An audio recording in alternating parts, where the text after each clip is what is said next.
வணக்கம். இறை தேடி சேனலில் நாம் இன்னைக்கு பார்க்க போகிற கோவில் என்னன்னா, செங்கல்பட்டிலிருந்து சுமார் 15 கிலோமீட்டர் தொலைவில் அமைந்த திருக்கழுங்குன்றத்தில் அருள்புரியும் சொக்கநாயகி அம்மன் சமேத வேதகிரீஸ்வரர். இறைவன் சுயம்பு மூர்த்தியான வேதகிரீஸ்வரர், அம்மன் சொக்கநாயகி அம்மன். இந்த கோவிலில் சிவபெருமான் முன்பு நந்தி கிடையாது. இந்த கோவிலோட சிறப்பு என்னன்னா, 4 வேதங்களும் ஒன்றாய் சேர்ந்து மலையாய் அமைந்த தலம். 12 வருடங்களுக்கு ஒருமுறை வலம்புரி சங்கு தோன்றும் சங்கு தீர்த்தம் அமைந்த இடம். நால்வரால் பாடல் பெற்ற தலம். மலைக்கோவில் அடிவாரத்தில் மாணிக்க வாசகர் சுமந்த ஈசன் திருப்பாதமும் விநாயகர் மற்றும் பூர்ண புஷ்கலா சமேத சாஸ்தா கோவிலும் அமைந்துள்ளது. மலை அடிவாரத்திலிருந்து சுமார் 565 படிகளை ஏறினால் மலைக்கோயிலை அடையலாம். இந்த கோவிலோட புராண வரலாறு என்னன்னா, ஒன்றாய் அமைந்த வேதங்கள் 4ஆக பிரிந்தாலும் பல பகுதியாய் பிரிவானதாலும் சிவபெருமானை வணங்கி வழிபட 4 வேதங்களும் சேர்ந்து ஒரே மலையாய் இங்கு உருவாக வேண்டும் என்றும் அம்மலை மேல் தான் எழுந்தருள்வதாக இறைவன் அருளினார். வேதங்கள் மலையானதால் இம்மலை வேதகிரி என்றும் இறைவன் வேதகிரீஸ்வரர் என்றும் ஆனது. மேலும் ஒவ்வொரு யுகத்திலும் 2 கழுகுகள் இறைவனை வழிபட்டதாலும் இம்மலை திருக்கழுங்குன்றமானது.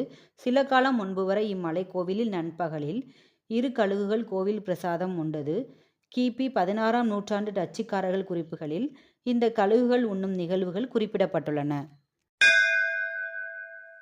இத்திருக்கோவிலில் விநாயகர் மற்றும் முருகன் சிவன் சன்னதியின் இருபுறமும் உள்ளனர். அன்னை சொக்கநாயகி அம்மன் ஈசனின் வலதுபுறம் வடக்கு நோக்கிய திசையில் காட்சியளிக்கிறார். கருவறை சுற்று பிரகாரத்தில் தென்புறம் நந்தியுடன் சிவனும், மேற்கு நோக்கி சோமாஸ்கந்தருடன் பிரம்மா, விஷ்ணு மற்றும் சண்டிகேஸ்வரர் உள்ளனர். கருவறை வலதுபுறம் யோக தட்சிணாமூர்த்தியுடன் பிரம்மா மற்றும் மார்க்கண்டேயர் உள்ளனர். இந்த கோவிலில் இந்திரன் இடி உருவில் வந்து ஈசனை வழிபடுவதால் விமானம் அருகில் ஒரு துவாரம் உள்ளது.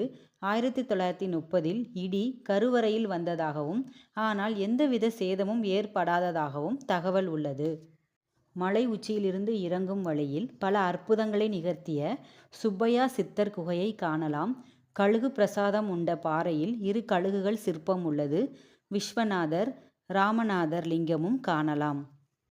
கிபி 6ஆம் நூற்றாண்டை சார்ந்த பல்லவ மன்னர் காலத்தில் அமைந்த பாறை குகையால் ஆன ஒரு கல் மண்டபம் உள்ளது.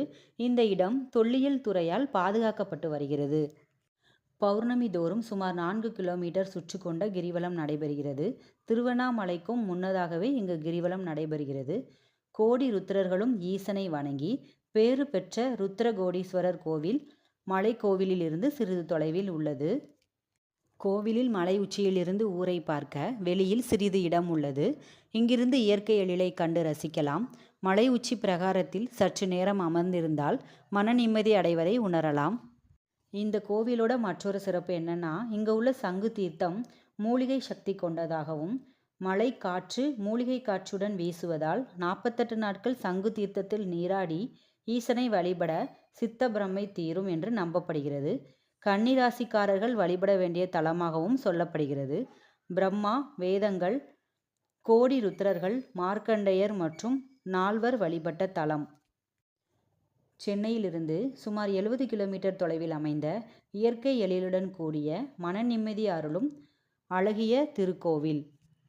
இந்த வீடியோ உங்களுக்கு பிடிச்சிருந்துச்சுன்னா லைக் பண்ணுங்கள், ஷேர் பண்ணுங்கள், சப்ஸ்கிரைப் பண்ணுங்கள்.